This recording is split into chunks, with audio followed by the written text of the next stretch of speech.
Hello guys, welcome back to my YouTube channel Ashwini Dinesh 143 YouTube channel. So ಇವತ್ತಿನ ವಿಡಿಯೋದಲ್ಲಿ ಪ್ರೆಗ್ನೆನ್ಸಿಯ ಮೊದಲನೇ ತಿಂಗಳು ಆಗುವಂತಹ ವಾಕರಿಕೆ ಮತ್ತು ವಾಂತಿಯನ್ನು ಮನೆಯಲ್ಲೇ ಯಾವ ರೀತಿ ಕಡಿಮೆ ಮಾಡ್ಕೋಬೇಕು ಅನ್ನೋದ್ರ ಬಗ್ಗೆ ಕೆಲವೊಂದು ಟಿಪ್ಸ್ಗಳನ್ನು ನಿಮ್ಮ ಜೊತೆ ಶೇರ್ ಮಾಡ್ಕೋತಾ ಇದ್ದೀನಿ. ವಿಡಿಯೋ ಸ್ಟಾರ್ಟ್ ಮಾಡೋಣ. ವಿಡಿಯೋ ಸ್ಟಾರ್ಟ್ ಮಾಡೋಕ್ಕಿಂತ ಮುಂಚೆ ಇನ್ನೂ ಯಾರೆಲ್ಲ ನನ್ನ ಚಾನಲ್ ಸಬ್ಸ್ಕ್ರೈಬ್ ಆಗಿಲ್ವೋ ಪ್ಲೀಸ್ ಸಬ್ಸ್ಕ್ರೈಬ್ ಮಾಡ್ಕೊಳ್ಳಿ, ಹಾಗೆಯೇ ಸಪೋರ್ಟ್ ಮಾಡಿ ಗಾಯ್ಸ್. ಪ್ರೆಗ್ನೆನ್ಸಿಯ ಮೊದಲ ತಿಂಗಳಲ್ಲಿ ವಾಕರಿಕೆ ಮತ್ತು ವಾಂತಿ ತುಂಬಾ ಕಾಮನ್, ಮಾರ್ನಿಂಗ್ ಸಿಕ್ನೆಸ್ ಅಂತ ಕೂಡ ಹೇಳ್ತಾರೆ. ಇದು ಪ್ರೆಗ್ನೆನ್ಸಿಯ ಹಾರ್ಮೋನುಗಳ ಮಟ್ಟ ಹೆಚ್ಚಳದಿಂದ ಉಂಟಾಗುತ್ತೆ. ಸೊ ಈ ಮಾರ್ನಿಂಗ್ ಸಿಕ್ನೆಸ್ನ ಯಾವ ರೀತಿ ಮನೆಯಲ್ಲೇ ಕಡಿಮೆ ಮಾಡ್ಕೋಬೋದು ಅನ್ನೋದ್ರ ಬಗ್ಗೆ ಇವತ್ತಿನ ವಿಡಿಯೋದಲ್ಲಿ ತಿಳ್ಕೊಳ್ಳೋಣ. ಆಗಾಗ ಸಣ್ಣ ಊಟ ಮಾಡಿ, ಅಂದರೆ ದಿನಕ್ಕೆ 3 ದೊಡ್ಡ ಊಟಗಳ ಬದಲಿಗೆ ಆಗಾಗ ಸಣ್ಣ ಪ್ರಮಾಣದ ಊಟ ಅಥವಾ ತಿಂಡಿಗಳನ್ನು ಸೇವಿಸುವುದು ಒಳ್ಳೆಯದು. ಇದರಿಂದ ಹೊಟ್ಟೆ ಖಾಲಿಯಾಗುವುದು ಕಡಿಮೆ ಆಗುತ್ತದೆ, ಹಾಗೆಯೇ ನಿಮಗೆ ವಾಕರಿಕೆ ಸಮಸ್ಯೆ ಕೂಡ ಕಡಿಮೆ ಆಗುತ್ತದೆ. ನೆಕ್ಸ್ಟ್, ಹೈಡ್ರೇಟ್ ಆಗಿರಿ, ಅಂದರೆ ದಿನವಿಡೀ ಸಾಕಷ್ಟು ನೀರನ್ನು ಕುಡಿಯಿರಿ. ಸ್ವಲ್ಪವಾಗಿ ನೀರು ಅಥವಾ ಜ್ಯೂಸ್ಗಳನ್ನು ಕುಡಿಯುವುದು ವಾಂತಿಯನ್ನು ತಡೆಯಲು ಸಹಾಯ ಮಾಡುತ್ತೆ. ಹಾಗೆಯೇ ಊಟ ಮಾಡುವಾಗ ಆಗಾಗ ನೀರು ಕುಡಿಯೋದನ್ನ ನೀವು ತಪ್ಪಿಸ್ಬೇಕಾಗತ್ತೆ. ಏನಕ್ಕಂದರೆ ನೀವು ಊಟ ಮಾಡ್ಕೊತ ಅವಾಗವಾಗ ನೀರು ಕುಡಿತಾ ಊಟ ಮಾಡ್ತಾ ಇದ್ರಿ ಅಂದರೆ ಅದು ವಾಂತಿ ಬರೋದಕ್ಕೆ ಕಾರಣವಾಗುತ್ತೆ. ಸೊ ಅದಕ್ಕೋಸ್ಕರ ಪೂರ್ತಿ ಊಟ ಮುಗಿಯೋವರೆಗೂ ನೀರು ಕುಡಿದೇ ಇರೋದು ಒಳ್ಳೆಯದು. ನೆಕ್ಸ್ಟ್, ಕೆಲವು ಆಹಾರಗಳನ್ನು ತಪ್ಪಿಸಿ, ಅಂದರೆ ಕೊಬ್ಬಿನಂಶ ಹೆಚ್ಚಿರುವ ಕರಿದಂತಹ ಮಸಾಲೆಯುಕ್ತ ಆಹಾರಗಳನ್ನು ತಪ್ಪಿಸುವುದು ತುಂಬಾ ಒಳ್ಳೆಯದು. ಇದರಿಂದ ಗ್ಯಾಸ್ಟ್ರಿಕ್ ಆಗೋ ಚಾನ್ಸಸ್ ತುಂಬಾ ಇರುತ್ತೆ, ಹಾಗೆಯೇ ವಾಮಿಟಿಂಗ್ ಕೂಡ ಜಾಸ್ತಿ ಆಗುತ್ತೆ. ಸೊ ಅದಕ್ಕೋಸ್ಕರ ಕರಿದಂತಹ ಮತ್ತು ಮಸಾಲೆಯುಕ್ತ ಆಹಾರಗಳನ್ನು ತಪ್ಪಿಸುವುದು ಒಳ್ಳೆಯದು. ಹಾಗೆಯೇ ಯಾವ ಆಹಾರಗಳ ವಾಸನೆ ನಿಮಗೆ ರುಚಿ ಮತ್ತು ವಾಸನೆ ಹಿಡಿಸೋದಿಲ್ವೋ ಅಂತಹ ಆಹಾರಗಳನ್ನು ದೂರ ಇಡೋದು ತುಂಬಾ ಒಳ್ಳೆಯದು. ಶುಂಠಿಯನ್ನು ಬಳಸಿ, ಶುಂಠಿ ಟೀ, ತಾಜಾ ಶುಂಠಿಯನ್ನು ಬಳಸೋದ್ರಿಂದ ವಾಕರಿಕೆಯನ್ನು ಕಡಿಮೆ ಮಾಡಲು ಹೆಲ್ಪ್ ಮಾಡುತ್ತೆ, ಹಾಗೆಯೇ ವಾಂತಿಯನ್ನು ಕೂಡ ಇದು ಕಡಿಮೆ ಮಾಡುತ್ತೆ.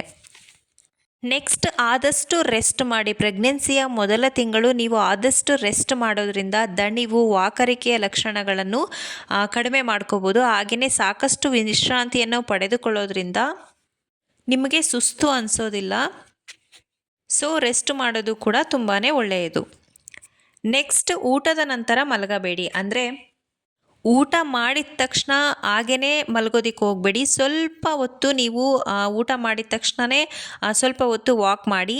ಇದರಿಂದ ನಿಮಗೆ ಡೈಜೆಷನ್ ಪ್ರಾಬ್ಲಮ್ ಕ್ಲಿಯರ್ ಆಗುತ್ತೆ. ಅಂದರೆ ಊಟ ಮಾಡಿದ ತಕ್ಷಣ ಮಲಗಿದ್ರೆ ಡೈಜೆಷನ್ ಪ್ರಾಬ್ಲಮ್ ಆಗುತ್ತೆ. ಸೊ ಇದರಿಂದ ಊಟ ಮಾಡಿದ ತಕ್ಷಣ ಮಲಗಬೇಡಿ, ಇದರಿಂದ ವಾಮಿಟಿಂಗ್ ಆಗಿದ್ರೆ ವಾಕರಿಕೆ ಉಂಟಾಗುತ್ತೆ. ಸೊ ಊಟ ಮಾಡಿ ಸ್ವಲ್ಪ ಹೊತ್ತು ಬಿಟ್ಟು ಆಮೇಲೆ ಮಲಗೋದು ತುಂಬಾ ಒಳ್ಳೆಯದು. ನೆಕ್ಸ್ಟ್, ಫ್ರೆಶ್ ಏರ್ನ ತಗೊಳ್ಳೋದು, ಅಂದರೆ ಕೋಣೆಗಳು ರೂಮಲ್ಲಿ ಚೆನ್ನಾಗಿ ಗಾಳಿ ಬರುವಂತೆ ನೋಡ್ಕೊಳ್ಳಿ. ಹಾಗೆಯೇ ಫ್ರೆಶ್ ಏರ್ನ ತಗೊಳ್ಳೋದ್ರಿಂದ ನಿಮಗೆ ವಾಂತಿ ಹಾಗೆಯೇ ವಾಕರಿಕೆ ಕಡಿಮೆ ಆಗುತ್ತೆ, ಫ್ರೆಶ್ನೆಸ್ ಫೀಲ್ನ ಕೊಡುತ್ತೆ. ಸೊ ಫ್ರೆಶ್ ಏರ್ನ ತಗೊಳ್ಳೋದು ತುಂಬಾ ಒಳ್ಳೆಯದು. ಸೊ ನಿಮ್ಮ ರೂಮಲ್ಲಿ ಆದಷ್ಟು ಫ್ರೆಶ್ ಏರ್ನ ಬರುವಂತೆ ನೀವು ವಿಂಡೋಸ್ಗಳನ್ನು ಓಪನ್ ಮಾಡಿರಿ. ಪ್ರೆಗ್ನೆನ್ಸಿಯಲ್ಲಿ HCG ಮತ್ತು ಈಸ್ಟ್ರೋಜನ್ನ ಏರಿಕೆಯಿಂದಾಗಿ ಹಾರ್ಮೋನುಗಳು ಜಠರಗರುಳಿನ ವ್ಯವಸ್ಥೆಯ ಮೇಲೆ ಪರಿಣಾಮ ಬೀರೋದ್ರಿಂದ ವಾಕರಿಕೆ ಮತ್ತು ವಾಂತಿ ಉಂಟಾಗುತ್ತೆ. ಸೊ ಇದನ್ನು ತಡೆಗಟ್ಟಲು ಮನೆಯಲ್ಲೇ ಯಾವ ರೀತಿಯಾಗಿ ಮನೆಮದ್ದನ್ನು ಮಾಡ್ಕೋಬೇಕು ಅನ್ನೋದ್ರ ಬಗ್ಗೆ ಇವಾಗ ತಿಳ್ಕೊಳ್ಳೋಣ. ಕ್ಯಾರಮ್ ಸೀಡ್ಸ್, ಅಂದರೆ ಅಜ್ವಾನ ಅಂತ ಹೇಳ್ತಾರೆ. ಬೆಳಗ್ಗೆ ಈ ಅಜ್ವಾನ ಬೀಜಗಳನ್ನು ತಿನ್ನೋದ್ರಿಂದ, ಅಗಿದು ಚೆನ್ನಾಗಿ ತಿನ್ನೋದ್ರಿಂದ ಜೀರ್ಣಕ್ರಿಯೆಗೆ ಹೆಲ್ಪ್ ಮಾಡುತ್ತೆ ಮತ್ತು ವಾಂತಿಯನ್ನು ಕೂಡ ಕಡಿಮೆ ಮಾಡುತ್ತೆ. ಅತಿಯಾಗಿ ಸೇವಿಸೋದು ಒಳ್ಳೆಯದಲ್ಲ, ಏನಕ್ಕಂದರೆ ಅತಿಯಾದ ಪ್ರಮಾಣದ ಸೇವನೆಯಿಂದ ಇದು ದೇಹದ ಹೀಟನ್ನು ಜಾಸ್ತಿ ಮಾಡುತ್ತೆ, ಅಂದರೆ ಉಷ್ಣತೆಯನ್ನು ಹೆಚ್ಚು ಮಾಡುತ್ತೆ. ಸೊ ಅಜ್ವಾನನ್ನು ಕಡಿಮೆ ಪ್ರಮಾಣದಲ್ಲಿ ಸೇವಿಸೋದ್ರಿಂದ ವಾಂತಿಯನ್ನು ಆದಷ್ಟು ಕಡಿಮೆ ಮಾಡ್ಬೋದು. ನೆಕ್ಸ್ಟ್, ನಿಂಬೆಹಣ್ಣು. ವಾಕರಿಕೆಗೆ ಒಂದು ಉತ್ತಮವಾದ ಪರಿಹಾರ ಅಂದರೆ ನಿಂಬೆಹಣ್ಣು. ತಾಜಾ ನಿಂಬೆನ ಸಿಪ್ಪೆಗಳ ವಾಸನೆಯನ್ನು ತೆಗೆದುಕೊಳ್ಳೋದ್ರಿಂದನೂ ಕೂಡ ವಾಮಿಟಿಂಗ್ನ ನೀವು ಕಡಿಮೆ ಮಾಡ್ಕೋಬೋದು. ಪ್ರತಿದಿನ ಬೆಳಗ್ಗೆ ನಿಂಬೆಹಣ್ಣನ್ನು ಜೇನುತುಪ್ಪದೊಂದಿಗೆ ಬೆರೆಸಿ ಕುಡಿಯೋದ್ರಿಂದ ನೀವು ವಾಮಿಟನ್ನು ಹಾಗೆಯೇ ವಾಕರಿಕೆನ ಕಡಿಮೆ ಮಾಡ್ಕೋಬೋದು. ನೀವು ಅದು ಇಲ್ಲ ಅಂತಂದರೆ ನೀವು ನಿಂಬೆಹಣ್ಣಿನ ಚಹಾವನ್ನು ಕೂಡ ಮಾಡ್ಕೋಬೋದು. ಲೆಮನ್ ಟೀನ ಕುಡಿಯೋದ್ರಿಂದ ನೀವು ವಾಂತಿಯನ್ನು ಕಡಿಮೆ ಮಾಡ್ಕೋಬೋದು. ನೆಕ್ಸ್ಟ್, ಪುದೀನ ಎಲೆ. ಪುದೀನ ಎಲೆ ಹೊಟ್ಟೆಯನ್ನು ತಂಪು ಮಾಡೋದಕ್ಕೆ ತುಂಬಾ ಹೆಲ್ಪ್ ಮಾಡುತ್ತೆ. ಪುದೀನ ಎಲೆನ ಚೆನ್ನಾಗಿ ಅಗೆದು ತಿನ್ನೋದ್ರಿಂದನೂ ವಾಮಿಟಿಂಗ್ ಸೆನ್ಸೇಷನ್ ಕಡಿಮೆ ಆಗುತ್ತೆ. ಅಥವಾ ನೀವು ಪುದೀನ ಟೀನ ಮಾಡ್ಕೊಂಡು ಬೇಕಾದರೂ ಕುಡಿಬೋದು, ಅಥವಾ ಫುಡ್ಡಲ್ಲಿ ನೀವು ಪುದೀನ ಎಲೆಗಳನ್ನು ಅಡಿಗೆಯಲ್ಲಿ ಬಳಸ್ಕೊಂಡು ಕೂಡ ಊಟ ಮಾಡ್ಬೋದು. Next vitamin B6 items. So ಪ್ರೆಗ್ನೆನ್ಸಿಯ ಮೊದಲ ತಿಂಗಳಲ್ಲಿ ಆಗುವಂತಹ ವಾಕರಿಕೆ ಮತ್ತು ವಾಂತಿಗೆ ಬೆಸ್ಟ್ ಅಂದರೆ ವಿಟಮಿನ್ B6. ಪ್ರೆಗ್ನೆನ್ಸಿಯಲ್ಲಿ ವಿಟಮಿನ್ B6 ವಾಂತಿಯನ್ನು ಕಂಪ್ಲೀಟಾಗಿ ಕಡಿಮೆ ಮಾಡೋದಕ್ಕೆ ಹೆಲ್ಪ್ ಮಾಡುತ್ತೆ.